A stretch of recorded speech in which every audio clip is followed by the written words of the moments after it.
We've already talked about all the interesting varieties of basil out there for you to grow, so you have a lot of choices. But the most important thing to know when you are growing basil is that unlike most of the other herbs, basil is not frost hardy. In fact, it can often get damaged at temperatures around 38 degrees. So this means you have to make sure you plant it after your average last frost in spring. For me, in zone 5A in Wisconsin, that means about mid to the third week in May. I'll put a link on the handout to help you figure out your average last frost date if you don't know it already. As for planting basil, some people succession plant, which means they plant a few plants right around their average last frost, and then a few weeks later they plant a few more plants. In my garden, I actually just plant all my basil once, just for the ease of timing, but if you want to experiment with succession planting, this would be a good excuse to, and you can see if you end up with a better or more prolonged basil harvest. If you're going to plant a lot of basil like I do, maybe in a whole garden bed or half of a garden bed, you can space your plants about 12 inches between each plant. You can see in this bed it's about 4 feet wide, and I've planted 3 rows of basil down the length of the bed. I've put 12 inches between each plant, and then I've staggered the rows to give them a little bit more room to grow. Because basil is so sensitive to the cold weather, you might notice as you head into fall that the plants start to degrade and they don't look so good anymore and they're not really producing. When you get your first frost in the fall, basil is likely one of the first plants to go. At this time of the season, because my basil plants usually don't look that great, I don't try to protect them, I just let them get killed by the first frost. The best way to keep basil producing is to keep harvesting it and not let it flower. When harvesting, look for the spot where there are 2 small leaves coming out of the stem and harvest right above this point. Leaving these 2 sets of leaves sets the plant up to grow 2 more stems that you'll be able to harvest in a few weeks. You can cut your basil plant pretty aggressively if you always cut it at this point. Just make sure you leave enough leaves so that the plant can continue to photosynthesize and grow. Sometimes, if I'm just cooking a recipe where I just want some basil for the top of the recipe, I'll just go out and harvest a few sprigs. But once my plants are really growing and I have a lot of basil, sometimes I'll go out and do a really heavy harvest of the entire bed and then make a couple batches of pesto or one of the herb sauces I like.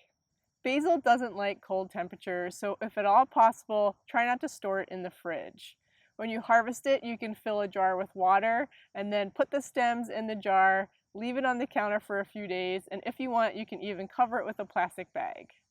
You can harvest a few sprigs of basil to sprinkle on top of summer recipes. I like to cut my basil garnish into ribbons. Remove the leaves from the stems, stack them on top of each other, roll them up, and then cut them into ribbons.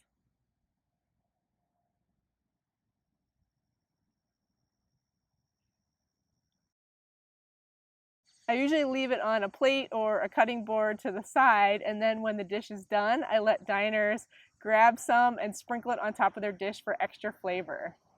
Basil is often found in summer dishes that also include eggplant, tomatoes, summer squash, and green beans, so you can search for recipes with those vegetables, and I bet basil might be an ingredient.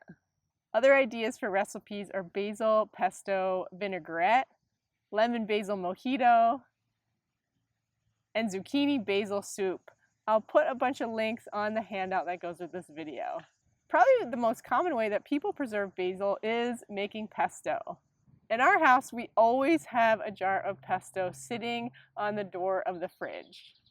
Our most common uses for it are in our hummus wraps, which are a staple when traveling and camping, on egg dishes and breakfast dishes, and with pizza and pasta. When I make pesto, I usually start with a pretty standard basil pesto recipe, but then if I have extra herbs like parsley and cilantro, I'll mix those in, and I often also mix in kale.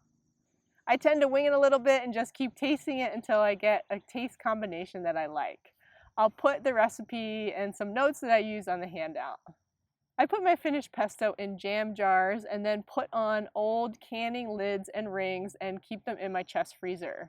But you could also make pesto ice cubes, pesto discs, pesto blobs, anything, any kind of shape that you want to make it into that makes it easy for you to use in the winter. In addition to freezing a lot of pesto, I also have some favorite herb sauces that we've really fallen in love with and we like to have on hand for winter dishes.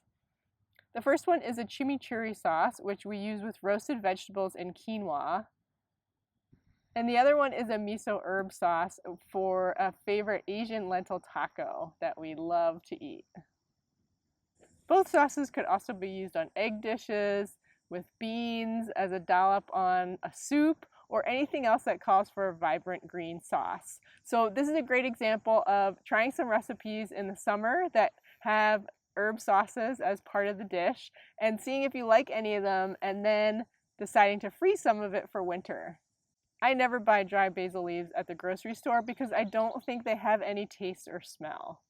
I think the best way to preserve basil for the winter, if you want to try to use it on top of some dishes, is to make basil ice cubes. You can cut some basil ribbons and then sprinkle them in an ice cube tray and then fill it up with water and freeze the cubes. Once they're frozen, you can transfer them into a Ziploc bag.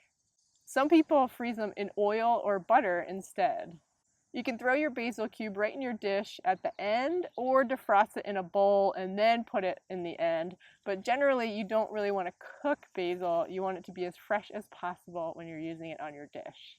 Some other ideas for preserving basil could be making basil butter, basil oil, basil vinegar, or basil salt. What are some of your favorite ways to use basil and preserve it for dishes in the winter? I'd love to hear in the comments below this video.